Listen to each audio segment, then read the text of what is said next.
अच्छा चिट्ठा में सबसे पहले बात एक बहुत बड़े खतरे की, महाखतरे की। ये खतरा युद्ध से भी बड़ा है और बेहद खतरनाक है। दरअसल परमाणु हथियारों का डर दिखाने और धमकियां देने की एक होड़ सी लगी हुई है और इस बीच यूक्रेन के सबसे बड़े न्यूक्लियर पावर प्लांट की डराने वाली सैटेलाइट तस्वीर भी अब सामने आ गई है।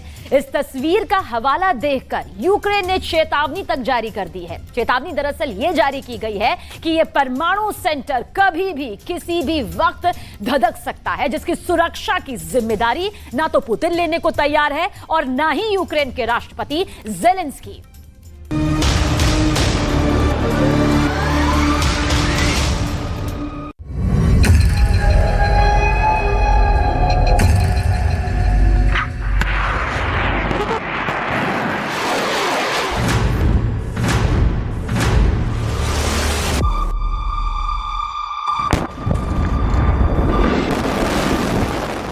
क्या तबाही के 6 एपिसेंटर तय हो गए हैं? क्या रूस 6 सेंटर में 60 परमाणु बमों वाला विनाश लाने वाला है? क्या इन 6 सेंटर से 60 परमाणु बम से अधिक रेडिएशन फैल सकती है? ये 6 सेंटर महातबाही का तूफान समेटे हुए हैं। एक भी चिंगारी प्रलय की ज्वाला भड़का सकती है।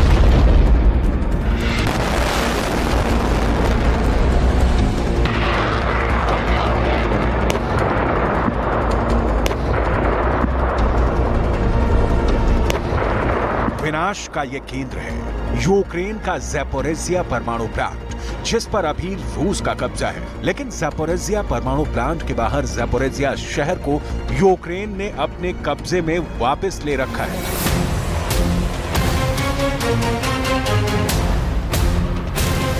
ज़ैपोरिज़िया परमाणु प्लांट को लेकर पूरी दुनिया की सुरक्षा एजेंसियां अचानक एक्टिव हो गई हैं। इस एक पावर प्लांट ने यूरोप के तमाम देशों की सिक्योरिटी सर्विसेज को अलर्ट मोड पर रख दिया है।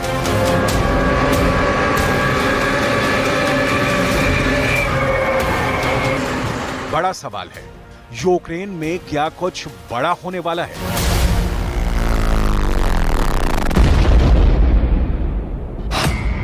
क्या कुछ ऐसा होने वाला है जिसका असर ना सिर्फ यूक्रेन पर होगा बल्कि पूरी दुनिया भी इसकी चपेट में आने वाली है?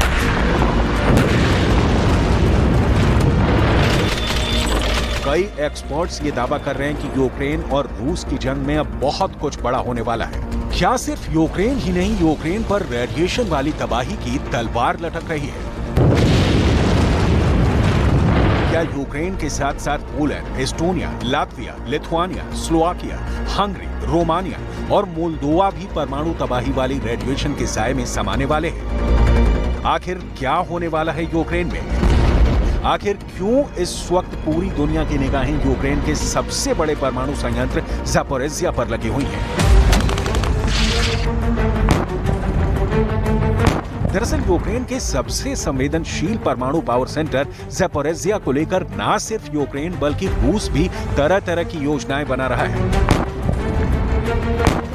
रूस और यूक्रेन ने एक दूसरे पर रूस के कब्जे वाले ज़ैपोरिज़िया परमाणु ऊर्जा स्टेशन पर हमले की साजिश रचने का आरोप लगाया है। इस बीच यूक्रेन के न्यूक्लियर पावर प्लांट की सैटेलाइट तस्वीर जारी की गई है, जिसको लेकर यूक्रेन के साथ साथ पूरे यूरोप में हड़कंप मच गया है।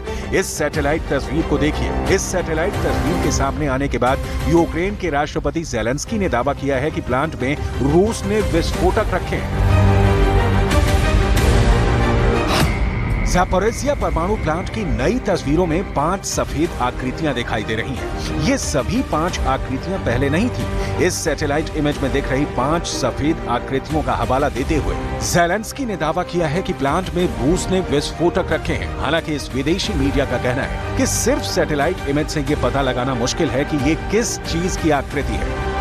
विदेशी मीडिया स्काई न्यूज की रिपोर्ट में कहा गया है कि सैटेलाइट इमेज में रिएक्टर 3 के छत पर किसी तरह का कोई बदलाव नहीं है। वहीं ज़ेलेंस्की का कहना है कि अपने खुफिया विभाग से जानकारी मिली है कि रूस के सैनिकों ने ज़ैपोरिज़िया न्यूक्लियर एनर्जी प्लांट की कई बिजली यूनिट की छत पर विस्फोटक जैसी वस्तुएं सेट कर रखी हैं, जिसका मकसद प्लांट में बड़ा विस्फोट की साजिश हो सकती है। एक तरफ ज़ेलेंस्की हैं, जिन्होंने बहुत बड़े बड़े अरमान सजोकर काउंटर ऑफेंसिव की प्लानिंग तैयार की थी। एक तरफ ज़ेलेंस्की है, जिन्होंने बहुत बड़े बड़े अरमान सजोकर काउंटर ऑफेंसिव की प्लानिंग तैयार की है।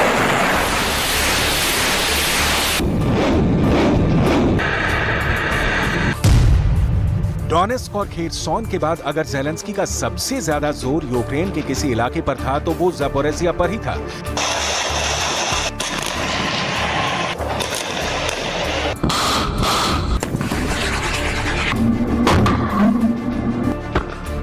लेकिन अब ग्राउंड रिपोर्ट यह है कि ज़ेलेंस्की की आर्मी काउंटर अटैक को आगे नहीं बढ़ा पा रही है, क्योंकि नाटो के हथियार आने में और लड़ाकू विमानों की सप्लाई में भी काफी ज्यादा देर लग रही है। ऐसे में जब एयर डिफेंस सिस्टम ही मजबूत नहीं है तो ज़ेलेंस्की का काउंटर ऑफेंसिव का फेल होना पहले से ही तय नजर आ रहा था।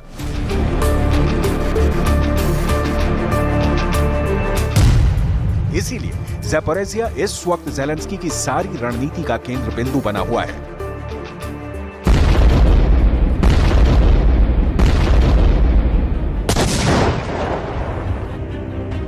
पूरा यूक्रेन ऊर्जा संकट से जूझ रहा है। यूक्रेन का ज़पोरिज़िया परमाणु संयंत्र यूक्रेन का सबसे ज्यादा बिजली पैदा करने वाला परमाणु संयंत्र है। ऐसे में ज़ेलेंस्की ने कई महीनों से अपनी सेना को यह आदेश दे रखे हैं कि उन्हें किसी भी हालत में ज़पोरिज़िया चाहिए। लेकिन अभी तक यूक्रेन ज़पोरिज़िया में कई खतरनाक और खूंखार हमलों के बाद भी कोई बढ़त नहीं बना सका है। ऐसे में अब ज़ेलेंस्की ने दुनिया का ध्यान यूक्रेन की तरफ खींचने के लिए नया प्लान बनाया है। ज़ेलेंस्की ने यह दावा किया है कि ज़पोरिज़िया के अंदर जहां पर परमाणु संयंत्र है, उस इमारत के अंदर अंडरग्राउंड में और छत पर पुतिन बड़े-बड़े बम फिट करने का आदेश दे चुके हैं। ये सब इसलिए किया जा रहा है ताकि किसी भी वक्त ज़पोरिज़िया के परमाणु संयंत्र को उड़ाया जा सके।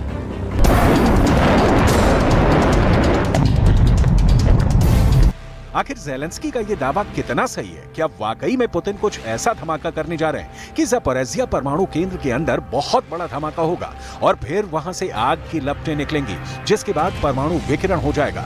इस पर आगे बात करेंगे, लेकिन पहले ये समझना जरूरी है कि अगर परमाणु विकिरण शुरू हो जाता है तो इसका असर कहां तक जाएगा।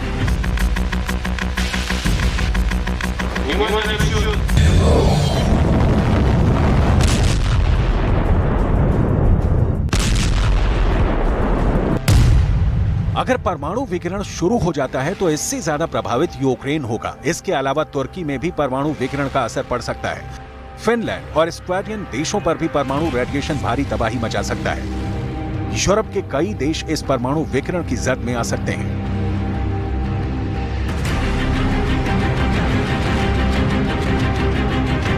यानी खतरा तो बहुत बड़ा है और यही वजह है कि जब से यूक्रेन का युद्ध शुरू हुआ है और यूरोप के सबसे बड़े परमाणु संयंत्र यूक्रेन के ज़पोरिज़िया परमाणु संयंत्र पर रूस का कब्जा हुआ है, तब से ही लगातार यूरोप के तमाम देशों और खासकर सुरक्षा एजेंसियों की सांसें अटकी हुई हैं। यानी ये अपने आप में एक बहुत बड़ा खतरा है और ये पूरी इंसानियत पर एक बड़ा संकट है।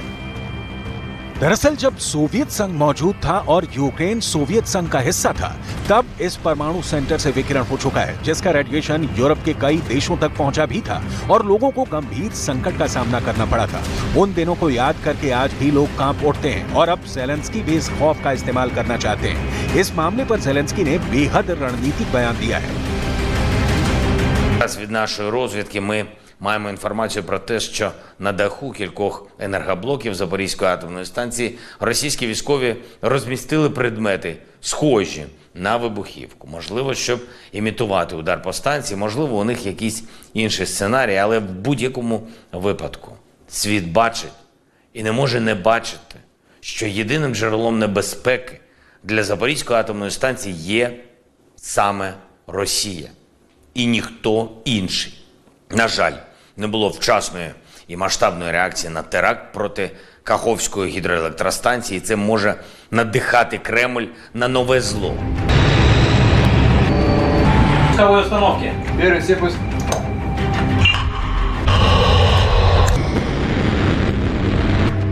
यानी ज़ेलेंस्की का दावा है कि रूस ज़पोरिज़िया के परमाणु संयंत्र पर बम फिट कर रहा है। ज़ेलेंस्की ने सिर्फ दावा ही नहीं किया, बल्कि उन्होंने फ्रांस के राष्ट्रपति इमैनुअल मैक्रों को ज़पोरिज़िया परमाणु प्लांट की छत पर संदिग्ध वस्तुएं होने की जानकारी भी दी है।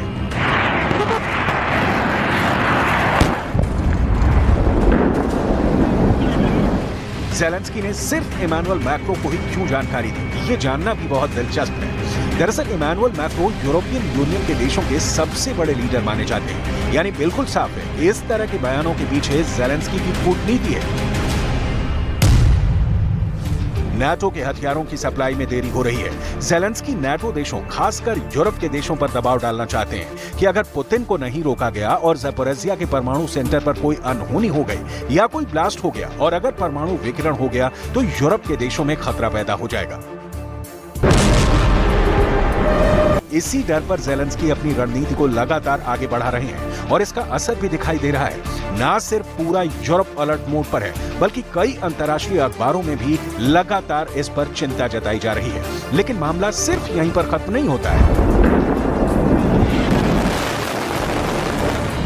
ज़ेलेंस्की आज इसलिए दबाव में है क्योंकि पुतिन ने युद्ध की शुरुआत में ही बहुत जबरदस्त कूटनीति के साथ ज़पोरिज़िया पर पहले ही हमला करके कब्जा कर लिया था और इसी वजह से उनको अब तक युद्ध में फायदा भी मिल रहा है।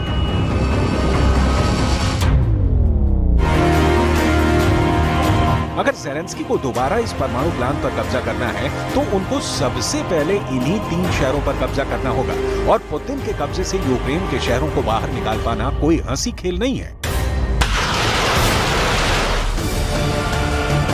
ज़पोरिज़िया के रूस में विलय के बाद पुतिन को बैठे बिठाए एक ऐसा न्यूक्लियर हथियार मिल गया है जिसके बूते रूस यूक्रेन में ना बम चलेंगे, ना मिसाइल बरसेगी, ना ही टैंक गरजेगा, ना फाइटर जेट बारूद बरसाएंगे, फिर भी आधे यूक्रेन में हाहाकार मच जाएगा।